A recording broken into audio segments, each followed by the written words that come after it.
a scientific team did an estimate that it is as bad as a coal-fired power plant.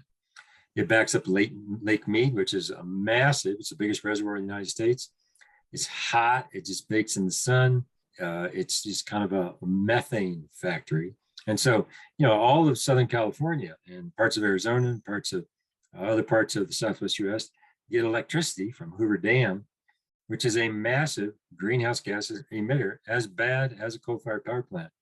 And so the analysis came out, we jumped on it, tried to push out the information, wrote some columns, wrote to people, crickets.